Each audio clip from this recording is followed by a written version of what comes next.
Praise the Lord. கர்த்தருக்கு ஸ்தோத்திரம், தேவனுக்கு மகிமை உண்டாகுங்க. நாளில் கூட தேவனுடைய வார்த்தையிலேருந்து தேவன் அநேக காரியங்கள் நம்ம கற்றுக் கொடுக்க விரும்புகிறார். தேவனுடைய வார்த்தைக்குள்ளே நமக்கு நிறைய விஷயங்களை கற்றுக் கொடுக்கும் போது அவைகள் கிட்ட போயிட்டு நீங்கள் கற்றுக்கொள்ள பிரயாசப்படுறேன். ஒவ்வொரு நாளும் வேதத்தை பிரிக்கும் போது, ஆண்டவரே இதை எனக்கு கற்றுக் கொடுங்கப்பா, நான் எப்படி நடக்க வேண்டும், எப்படி வாழ வேண்டும் எனக்கு சொல்லித்தாங்கப்பான்னு சொல்லிட்டு தேவனத்தில் போகும்போது தேவன் உங்களுக்கு எல்லாவற்றையும் புரிய வைக்க வல்லவராக்கார். இந்த நாளில் கூட 1 பேதுரு எடுத்துக்கொள்வோம். 5ஆம் அதிகாரம் 7 10 வரைக்கும் வாசிப்போம். அவர் உங்களை விசாரிக்கிறவர் ஆனபடியால் உங்கள் கவலைகளை எல்லாம் அவர் மேல் வைத்து விடுங்கள். தெளிந்த புத்திரர்களாயிருங்கள், விழித்திருங்கள். ஏனெனில் உங்கள் எதிராளியாகிய பிசாசானவன் கெர்ச்சிக்கிற சிங்கம் போல் எவனை விழுங்கலாமோ என்று வகை தேடி சுற்றித் திரிகிறான். விசுவாசத்தில் உறுதியாயிருந்து அவனுக்கு எதிர்த்து நில்லுங்கள். உலகத்தில் உள்ள உங்கள் சகோதரரிடத்திலே அப்படிப்பட்ட பாடுகள் நிறைவேறி வருகிறது என்று அறிந்திருக்கிறீர்களே. கிறிஸ்து இயேசுவுக்குள் நம்மை தமது நித்திய மகிமைக்கு அழைத்தவராயிருக்கிற சகல கிருபையும் பொருந்திய தேவன் தாமே கொஞ்ச காலம் பாடனுபவிக்கிற உங்களை சீர்படுத்தி, ஸ்திரப்படுத்தி, பலப்படுத்தி நிலைநிறுத்துவாராக. அல்லேலூயா. இன்றைக்கு தேவனுடைய பிள்ளைகளாக இருக்கிற நாம் ஒரு காரியங்களை அறிந்து கொள்ள வேண்டும். எங்கள் வேதத்தை நீங்கள் வாசிக்கும் போது 7ஆம் வசனத்தை நீங்கள் வாசிக்கும் போது அங்கே பாருங்க, அவர் உங்களை என்ன பண்ணுறாரு, விசாரிக்கிறபடினா உங்கள் கவலைகளை அவர் எடுத்து வச்சுங்க. அப்போ தேவன் என்னை விசாரிக்கக்கூடியவர். என் வாழ்க்கையில் பல விதமான பிரச்சனைகள் வருது. எப்படி பார்த்தாலும் ஏதாவது பிரச்சனை வந்துடும்.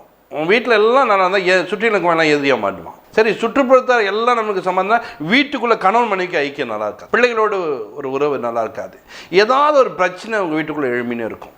அப்போது அது உங்களுக்கு கவலையாய் மாறும். ஏன் தெரில எல்லாரும் இப்படி பண்ணுறாங்க, ஏன் தெரில என் வீட்டில் இப்படி பண்ணுறாங்க, ஏன் தெரில என் கணவன் இப்படி பண்ணுறாங்க. இப்படியாப்பட்ட பிரச்சனைகளை நீங்கள் யார் இடத்துல ஷேர் பண்ணுவோம், உங்கள் கூட யார் பேசுகிறாங்களோ, யார் பழகிறோ அவர்கிட்ட ஷேர் பண்ணுவோம். அப்படி ஷேர் பண்ணும்போது அது உங்களுக்கு பிரச்சனையாகி முடியும்.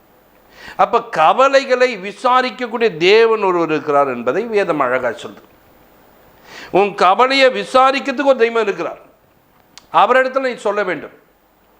அவர்தான் உன் கவலையின் மத்தியில் உன்னை சீர்படுத்துவார், ஸ்திரப்படுத்துவார், பலப்படுத்துவார், நிலைநிறுத்தி காட்டுவார். இப்படி இருக்கிற ஒரு நல்ல தெய்வத்தை நாம் மறந்துவிட்டு நம்மளை பலவீனப்பட்ட நம்மளை இன்னும் பலவீனப்படுத்துகிற மக்கள்கிட்ட போய் சொல்கிறீங்க சாட்சி. பாருங்கள், எங்கள் வீட்டில் இப்படி பிரச்சனை, ஏன் தெரியல இந்த மனுஷன் இப்படியே பண்ணின்னு இருக்காரு, ஏன் தெரியல இப்படி எங்கள் வாழ்க்கை அப்படி போய்ட்டு. பாருங்கள், தேவையில்லாத ஆட்கள் உள்ள நுழைவதற்கு நீ ஒரு இடம் உண்டாக்குறாங்க. தேவையில்லாத மனிதர்கள் உங்கள் பக்கத்தில் வருவதற்கு நீங்கள் ஏன் இடம் உண்டாக்குறீங்க? உங்கள் பிரச்சனைகளை, உங்கள் கவலைகளை தேவனிடத்தில் சொல்ல கற்றுக்கொள்ளுங்க. நமக்கு ஒரு தெய்வம் இருக்கிறார். அந்த தேவனிடத்தில் சொல்லுவேன் என்று சொன்னால் அவர் என்னை விசாரிக்கிற ஒரு தேவன். அவர் விசாரிக்கிற தேவன் என்று அறிந்திருக்கிற நாம் ஏன் அவரிடத்துல போய் சொல்ல மாட்டோம்? ஒரு மனிதன்கிட்ட பேசும் என்று சொன்னால் அந்த மனிதனை பாருங்க, அப்படியாம்மா, ஏமா நடந்து, எப்படிம்மா நடந்து, இதெல்லாம் கேட்பாங்க. உடனே அவங்ககிட்ட போய் சொல்கிறீங்க. ஆனால் இவர் கேட்க மாட்டேங்க. இவர் ஆவியான தேவன். இந்த தேவன் நமக்கு ஒரு நாளும், கவனிச்சிங்களா, பேசாதவர் இல்லை, அவர் பேசக்கூடியவர் என்று வேதம் அழகாக சொல்லுது. அப்போ உங்கள்கிட்ட பேசாமல் இருப்பாரா? நீ சொல்லுகிற ஒவ்வொன்றுக்கும் பதில் சொல்லுகிற தேவன், நீ கேட்கிற கேள்விக்கு பதில் சொல்லுகிற தேவன். அப்பா இது என்னன்னு எனக்கு புரியல பாடுவேன், கொஞ்ச நேரத்தில் பாருங்க அப்படின்னு பார்ப்பேன், இதுதான் சொல்ல வரீங்களான்னு. ஏன்னா அவர் இயற்கை மூலியமாக நமக்கு ஒருவன்றை கற்றுக் கொடுப்பார். இல்லை ஒரு மனிதன் ஏதாவது ஒரு செயலை செய்து போமா, அந்த மனிதன் மூலியமாக இவன்றை கற்றுக் கொடுப்பார். ஏன்னா அவர் பேசுகிற காரியங்கள் நிறைய பேர்த்தில் பேசியிருக்கிறார். அவைகளை நாம் கேட்டு நடக்காத போது இன்னொன்றை கேட்கும் போது பதில் வராது. ஆனால் பதில் எப்படி கற்றுப்பார்னா, அவர் ஒவ்வொரு சூழ்நிலையும் நம்மளுக்கு புரிய வைப்பார். திரும்ப வேதத்தை படிப்பேன்னா அந்த வேதத்து மூலியமாக நான் அவங்க கூட இருக்கிறேன்ட்டு என் கூட பேசுவார். அப்போ தேவன் பேசுகிற தேவன் என்பதை நீங்கள் அறியாமல் இருக்கீங்க. இப்போ இந்த கவலையை கொண்டு போய் கொஞ்ச நேரத்தில் நல்லா கவனிங்க. இப்போ ஒரு பிரச்சனை, இந்த பிரச்சனை என்ன பண்ணுறோம், வரட்டும் சாயந்தரம் எங்கள் வீட்டுக்காரர் வரட்டும், அவர்கிட்ட சொல்கிறோம். அவர் அங்கேருந்து வரும்போது உன் கவலை கேட்பாரா? அவரே பெரிய கவலையோடு வருவார். அந்த கவலையை நீ கேட்பேன்னு சொல்லிட்டு நினச்சிப்பா. ஆனால் நீ பார்த்தீங்கன்னா ஒரு கவலையோடு இருப்ப, வாய் மூடு, சும்மா வந்தால் ஏதாவது ஒன்று பேசின்னு இருக்குது. அப்போ என்னன்னா உன் கவலையை கேட்கக்கூடிய ஆள் இல்லை. பிள்ளைகிட்ட சொல்ல முடியுமா? வாய முடியுமா, எதனா ஒன்று பேசின்னு வேலை சொல்ல முடியுமா? பிள்ளைகள் தாயிட்ட சொல்ல மாதிரி, டே நீ எதனா ஒன்று சொல்லிக்கிட்டே வேலைடா அப்படின்னா பிள்ளைகளும் சொல்ல முடியும். அப்போ கவலை உள்ள மனிதர்கள் எல்லாம் என்ன பண்ணுறாங்கன்னா, கவலையை யாருக்கிட்ட ஷேர் பண்ண சொல்ல முடியல. அப்போ என்ன பண்ணுறோம், யாருக்குன்னா அவங்களுக்கு தெரிஞ்சவங்க யார் பழகிறாங்களோ யாரோட கூட அவங்கக்கிட்ட எல்லாத்தையும் சொல்லி நிற்பாங்க. நான் சொல்கிறேன், தேவ பிள்ளைகளே, அவர் உங்களை விசாரிக்கிறபடினால் உங்கள் கவலைகள் எல்லாம் என்ன பண்ண அவர் மேலே வைத்து விடு. வச்சிடு, நீ போய் விசாரிக்க ஒரு தெய்வம் இருக்கார், வச்சிடு நீ. உலகத்தை நீங்கள் பாருங்கள், உலகத்துள்ள மனிதர்களை குழந்தை இல்லை, அது ஒரு கவலையாக இருக்கும். பார்த்துருக்கீங்களா?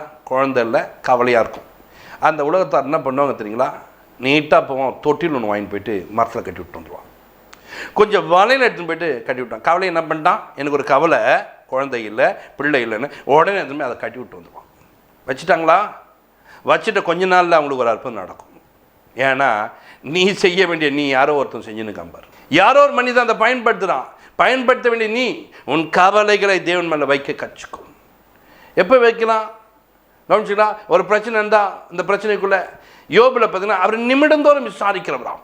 நிமிடந்தோறும் விசாரிக்கிறவர். இப்போ எனக்கு ஒரு பிரச்சனைகள் நடந்து அது என்னை கவலையாக மாற்றுக்குது. அந்த கவலைக்குள்ளே வந்துவிட்டேன். இப்போ அந்த கவலைக்குள்ளே வந்தோடனே பாருங்கள், எவ்வளோ நேரம் ஆகும்னா கொஞ்ச நேரம் தான், ஒரு 12 செகண்ட், 13 செகண்ட், 15 செகண்டு ஆயிடுச்சு. எவ்வளோ நேரம் வெயிட் பண்ணோம் பாருங்கள். அடுத்த கவனிங்க, அப்படி ஒரு 15 செகண்ட் வந்தால் திரும்ப ஒரு 45 செகண்ட், ஒரு நிமிஷம் ஆகிடும். நிமிடந்தோறும் விசாரிக்கிற ஒரு தேவன் என் பக்கத்தில் வருவா. அப்பா, நான் இவ்வளோ கவலையோடு இருக்கிறேன் ஆண்டவரே, இந்த கவலையை மாற்றி கொடுமா ஆண்டவரே, இந்த கவலையை நான் உங்கள் மேலே வச்சுட்டேன், இனி நான் இந்த காரியங்களை குறித்து நான் கவலைப்படக்கூடாது. யார்கிட்ட கேட்கணும்? உன் தேவன் விசாரிக்கிற தேவனுக்கு பற்றியா அவர்கிட்ட நீ போய் சொல்லணும். அவர் என்னை விசாரிக்க வருகிறவர். அவரிடத்துல பேசணும், அவரிடத்துல போய் பழகணும், அவரோடு கூட நெருங்க வேண்டும். அவர் எனக்கு உதவி செய்வார். நிறைய நேரத்தில் நாம் அப்படி இல்லாமல் வாயை தந்து ஏதாவது பேசி எல்லாரும் என்னை இப்படியே பண்ணிடுங்க, நான் என்ன பண்ணுறேன் பார், வீட்டுக்குள்ளே என்ன செய்கிறேன் பார் அப்படின்னு சொல்லிட்டு நம்ம உன் கவலையை வீட்டுக்குள்ளே ஒரு பெரிய பிரச்சனையாக மாற்றுவேன். அப்படி பேசக்கூடாது. அப்படி பேசுவேன்னு சொன்னால் உன் வாழ்க்கையில் ஒரு பிரச்சனை சந்திப்பேன். அப்படி பேசுகிற மனிதனை கர்த்தர் பண்ண அனுமதிப்பது கிடையாது. தேவ பிள்ளைகள் விசேஷமாக நாவை அடக்க வேண்டும், வாயை சும்மா திறக்கவே கூடாது. ஆண்டு ஏன் தெரியுமா? நிறைய நேரத்தில் நம்ம வாய் திறக்கணும்னு சொல்லிட்டு தேவையில்லாத பேசி பிரச்சனைக்குள்ளே மாட்டோம். அந்த பிரச்சனைக்குள்ளே போகக்கூடாது. பாருங்கள், இப்படி இங்கே சொல்லிக்கும் போது ஒரு சிலர் அப்படி தான் என்ன தெளிந்த புத்தி உள்ளதாக இருங்கன்னு சொல்கிறார். தெளிந்த புத்தி இருக்கணும். தெளிந்த புத்தி இல்லாமல் தான், விழித்துடாமல் தான், ஏன் இல்லைப்பா எதிரான பிசாசு சுற்றி கொண்டு இருக்காங்க, மாட்டிக்கினாங்க, சிக்கினாங்க நிறைய பேர். உங்கள் சகோதரில் நிறைய பேர் அப்படி மாட்டிக்கினாங்க. அப்படியாப்பட்டவங்களை நீங்கள் மாட்டக்கூடாது, சிக்கிக்கொள்ளக்கூடாது. பேச வேண்டிய ஒரு இடம் இருக்குது, நீ அங்கே பேச வேண்டும். பழக வேண்டிய ஒரு தேவன் இருக்கா, அங்கே பழக வேண்டும். கவனிச்சிக்கலாம். நீங்கள் அப்படி பேச கற்றுக்கொள்ளுங்கள். வசனம் பாருங்கள், பிரசங்கில 5 அது 6ஆம் வசனம் வாசி. உன் மாம்சத்தை பாவத்துக்குள்ளாக்க உன் வாய்க்கு இடம் கொடாதே, அது புத்தி பிசகினால் செய்தது என்று தூதருக்கு முன் சொல்லாதே. தேவன் உன் வார்த்தையினாலே கோபம் கொண்டு உன் கைகளின் கிரியைகளை அழிப்பானேன். கவனிங்க, வசனம் அழகா சொல்லுது, உன் வார்த்தையினாலே கோபம் கொண்டு உன் கைகளின் கிரியைகளை அழிப்பானேன். ஏன்னா புத்தி பிசகினால இப்படி செஞ்சுட்டேங்க, நான் அப்படி பண்ணிட்டேங்க, நான் அப்படி கொண்டு வந்துட்டேங்க. நீங்கள் நிறைய நேரத்தில் உங்களுக்குள்ளே இருக்க கவலை நிமித்தமாய் பேசுகிற காரியங்கள், செய்கிற காரியங்களை பிரச்சனைக்குள்ளே கொண்டு வந்து விட்டுருவீங்க. அந்த பிரச்சனையாக மாறிடும். அந்த பிரச்சனைக்குள்ளே கொண்டு வருவதற்கு நீங்கள் என்ன பண்ண முடியாது, இடம் கொடுக்கக்கூடாது. நான் தப்பாக செஞ்சுட்டேன்னு சொன்னால் ஒத்துக்குவாரா? கவனிச்சுடா, தேவையில்லாமல் சண்டை போட்டுன்னு சொன்னால் மாற்றிக்குவாங்களா? நீ சண்டை போடும்போது கொட்டின வார்த்தை தான், அதை திரும்ப அள்ள முடியாது, முடிஞ்சு போச்சு. நீ பேசின வார்த்தைகள்லாம் சொல்லுவாங்க, அது எவ்வளோ நாளாக தான் இப்படியெல்லாம் நினச்சிருக்கு பாரு. கரெக்டாக பாருங்கள், இன்றைக்கி பேசின பார்த்தியா, சண்டையில் சொஞ்சு பார்த்தியா அப்படின்னாங்க. நீங்கள் பேசும்போது அவ்வளோ ஞானமாக பேசியிருக்கணும். புத்தி அற்றவளாய் பேசி என்ன பண்ணுங்க, வாயில் வந்தெல்லாம் பேசி நீங்கள் கவலை நிமித்தமாக எனக்கு வந்த கோபத்துக்கு நான் அப்படி பேசிட்டேன், என்ன அப்படிலாம் பண்ணாங்க அதனால தான் அப்படி பேசிட்டேன். பேசி முடி. உன் கையின் கிரியைகளை அழிப்பதற்கு நீ காரணமாக இருக்கக்கூடாது. தேவன் என்ன சொன்னார்? சாந்தமாக இருமா, அமைதியாக இருமா, இப்படி தான் கற்றுக் கொடுக்குறாரு. சண்டை போடுன்னு சொன்னாரா? கோபப்படுன்னு சொன்னாரா? இல்லையே. உனக்கு வர ஒரு பாரத் நிமித்தமாக அவங்களெல்லாம் ஒரு வழியாக்குன்னு சொன்னாரா? இல்லையே. அப்போ தேவ பிள்ளைகள் என்ன பண்ண வேண்டும்? ஒவ்வொரு நாளும் தேவனை சார்ந்தவர்களாய் வாழ வேண்டும். தேவனை அண்டிக் கொண்ட ஒரு வாழ்க்கை வேண்டும். தேவனுக்கு பிரியமாய் நடக்க வேண்டும். மாறுவதற்கு என்ன பிரயாசம் பண்ணணும்? யோசித்து பார்க்கணும், சிந்தித்து பார்க்கணும். நம்ம வாயை மூடி நிற்கணும். நிறைய நேரத்தில் தேவையில்லாத பேசிடக்கூடாது, தேவையில்லாத செஞ்சிடக்கூடாது, தேவையில்லாத காரியங்களை முக்கியத்துவம் கொடுக்கக்கூடாது. நீ பேசுவினா, புத்தி பிசகினால பேசுவேன்னு சொன்னால் உன் கையின் கிரியைகள் அழிக்கப்பட்டுவிடும். முன்ன மாதிரி செய்ய முடியலங்க, முன்ன மாதிரி பண்ண முடியலங்க. ஏங்க? உன் கையின் கிரியைகள் அழிக்கப்படுவதற்கு நீ காரணமாய் மாறிவிட்டாய். இன்றைக்கி தேவ பிள்ளைகளாக இருக்கன்னா நிறைய நேரங்களில் உங்களுக்கு உண்டான கவலையோ, பாரமோ, பிரச்சனையோ, போராட்டமோ, நிந்தையோ, அவமானமோ எது இருந்தாலும் உன் தேவனிடத்தில் சொல்ல கற்றுக்கொள். என் கணவன் இப்படியா இருக்கிறார், என் மனைவி இப்படியா இருக்கிறாங்க, என் பிள்ளைகள் இப்படி இருக்காங்க. யார்கிட்ட சொல்லணும்? தேவனிடத்தில் சொல்லு. மற்ற யாரிடம் போய் சொல்லாத. மற்றவங்கிட்ட போய் சொல்லுவதனால அவங்க ஏதோ உதவி செய்வாங்க, எந்த உதவி செய்வாங்க, ஐயோ பாவம் அதுவே எப்படி கஷ்டப்படுது பார்த்தியா, எங்கே கொண்டு போய் நிறுத்துறாங்க பார்த்தியா. உன்னை பாவத்துக்குள்ளே கொண்டு போய் நிறுத்துகிற ஜனங்கள், உன்னை மீட்டெடுக்கிற ஜனங்கள் குறைவு. அப்போ உனக்கு ஒரு தேவன் இருக்கிறார், அவர் என்னை விசாரிக்கிறவ, நான் அவரிடத்துல போவேன், அவர்கிட்ட சொல்வேன், அவர் எனக்கு உதவி செய்வார். அவர்கிட்ட போய் சொல்லணும், அவர்கிட்ட சொல்ல கற்றுக்கொள்ள வேண்டும். அப்போ நம்ம வாயை தந்து ஏதாவது பேசிடக்கூடாது.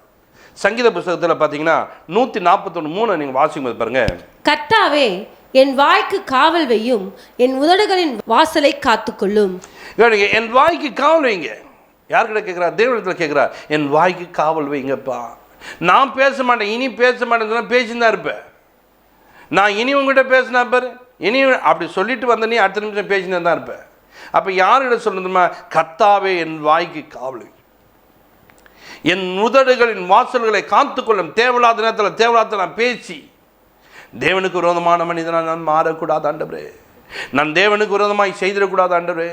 நான் தேவனுக்கு விரோதமாய் நடக்கக்கூடாது ஆண்டவரே. நான் தேவனுக்கு விரோதமாய் வாழ்ந்துடக்கூடாது. எனக்கு உதவி செய்யுங்கன்னு கேட்கணும் ஆண்டு இடத்துல.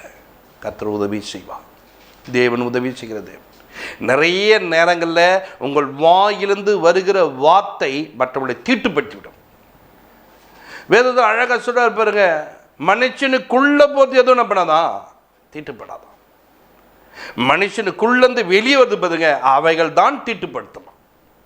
அப்போ உனக்குள்ள வார்த்தைகள் இருக்குது, பிரச்சனை உள்ள வைத்திருக்கேன்னு சொல்லிட்டு டப்புன்னு பேசினா மற்றவங்களை தீட்டுப்பட்டுரும். இந்த தீட்டானது பாருங்க, தீட்டுப்பட்டுச்சா தூக்கி செவிட்டி அடிக்கணும். அது நம்ம பக்கத்தில் இருக்காது. அது போல் அந்த மனிதர்கள் உங்கள்கிட்ட விலகி போயிடுவார்கள். ஒரு நாளும் உங்கள்கிட்ட பேச மாட்டாங்க. நீங்கள் நினைப்பீங்க ஒரு நாள் நம்ம எப்படிலாம் இருந்தோம், உன் வாய் தான் அப்படி கெட்டு விடுச்சு, உன் வாய் தான் அப்படி பேசிச்சு, உன் வாய் தான் அப்படி காரியங்களை சொல்லிச்சு. அதனால தான் நிறைய நேரத்தில் அமைதியாக இருக்க கற்றுக்கொள்ள வேண்டும், பொறுமையாக இருக்க கற்றுக்கொள்ள வேண்டும். நீங்கள் பொறுமையாய் வாழ கற்றுக்கொள்ள வேண்டும். தேவனுக்கு பிரியமாய் நடக்கும்போது கர்த்தர் உங்களை ஆசீர்வதிக்கிற ஒரு தேவன். ஏதாவது பேசிடக்கூடாது, எப்படியாவது நடக்கக்கூடாது. தேவனுக்கு பிரியமாய் வாழ்வதற்கு நீங்கள் ஒவ்வொரு நாளும் பிரயாசப்பட வேண்டும். கர்த்தர் உங்களை வழிநடத்த வல்லவராக இருக்கார். கர்த்தர் உங்கள் தேவையை சந்திக்க வல்லவராக இருக்கிறார். அவர் உங்களை விசாரிக்கிற தேவனிடத்தில் போய் முறையிட வேண்டும். கர்த்தர் உங்களோடு கூட அந்த பெரிய காரியம் செய்வார். இன்றைக்கு தேவனுடைய பிள்ளைகளை சங்கீதத்தில் எடுத்துக்கொண்டீங்கன்னா 35:8 நீங்கள் வாசிக்கும் போது பாருங்க, அவன் நினையாத அழிவு அவனுக்கு வரவும், அவன் மறைவாய் வைத்த வலை அவனையே பிடிக்கவும் கடவது. நினையாத அழிவு, மறைவு வைத்திருக்கிற காரியங்கள் உங்களை பிடித்துக் கொள்ளாதபடிக்கு உங்கள் வாயை நீங்கள் அடக்க வேண்டும். உங்களுக்கு ஒரு கவலை இருக்குது, உங்களுக்கு ஒரு பாரம் இருக்குது, உங்களுக்கு ஒரு பிரச்சனை இருக்குது, அதை தேவனிடத்தில் தான் சொல்ல வேண்டும். அதை உங்கள் கூட இருக்கிற கணவன் மேலேயோ உங்கள் பிள்ளைகள் மேலேயோ உங்களுக்கு உண்டான ஜனங்க மேலேயோ நீங்கள் வைக்கக்கூடாது என்பதை நீங்கள் அறிந்து கொள்ள வேண்டும். அப்படி இருக்கிறவர்களாய் நாம் வாழும்னா புத்தி இல்லாதவன். அப்படி இல்லாதவனாய் வாழ்வேன் சொன்னால் 8 வருஷம் சொன்னபோது அவன் விழித்திராதவன். எதிராளிய பிசாசு உன்னை பிடித்துக் கொள்வான், உன்னை வேதனைப்படுத்துவான். அன்றைக்கு நீ வேதனைப்பட்டு போவ. இன்றைக்கு தேவன் சொன்ன வார்த்தையின் பிரகாரம் நீங்கள் நடந்துக்கணும் போது உன் வாழ்க்கையில் உன்னை சீர்படுத்த தேவன் வல்லவராக இருக்கிறான். தேவ சமூகத்தை நோக்கி போவோம். பரலோக பிதாவே, இப்பொழுது மற்ற கவலை நிமித்தமாய் பாரத்தின் நிமித்தமாய் இருக்கிற ஒவ்வொரு பிள்ளைகளுடைய வாழ்க்கையில் தேவனை இடைப்படுங்கப்பா. அவருடைய கவலை பாரத்தை உம்மிடத்தில் வைக்கும்போது நீர் அவர்களுக்கு பதில் சொல்லுகிற தேவன், நன்மை செய்கிற தேவன், உதவி செய்கிற தேவன் என்பதை அறிந்து கொள்ளட்டும் ஆண்டவரே. அப்பா, இன்றைக்கு ஆண்டவரே சீர்பட முடியாத பிள்ளைகளை கர்த்தர் சீர்படுத்துவாய், பலப்படுத்துகிற தேவனாய், நிலைநிறுத்துகிற தேவனாய் ஆண்டவரே நீர் இருக்கிறதுக்காய் ஸ்தோத்திரம். இந்த பிள்ளைகள் ஆண்டவரே சீர்படத்தக்கதாய் இப்பொழுது நீர் நடத்தியதுக்காய் நன்றி. தேவையில்லாத வார்த்தைகளை பேசி தேவையில்லாத காரியங்களை செய்து அப்பா பேசக்கூடாத இடத்துல பேசி தங்கள் வாழ்க்கையை கெடுத்துக்கொள்ளாதபடிக்கு அன்றைக்கு ஏவாள் அன்று பேசக்கூடாத சர்பத்தினத்தில் பேசி தனக்குண்டான மேன்மை கனத்தை கெடுத்துக்கொண்டது போல இவர்கள் யாரிடம்லாம் பேசி வீட்டுக்குள்ளான்ற தேவையில்லாத காரியங்களை கொண்டு வராதபடிக்கு தேவனோடு பேச, தேவனோடு பழக பிள்ளைகளுக்கு கற்றுக்கொடும். ஆசீர்வதிங்க. பெரிய காட்சி இயேசு கிறிஸ்துவின் ஜெபத்திற்கு நல்ல பிதாவே. ஆமென். God bless you.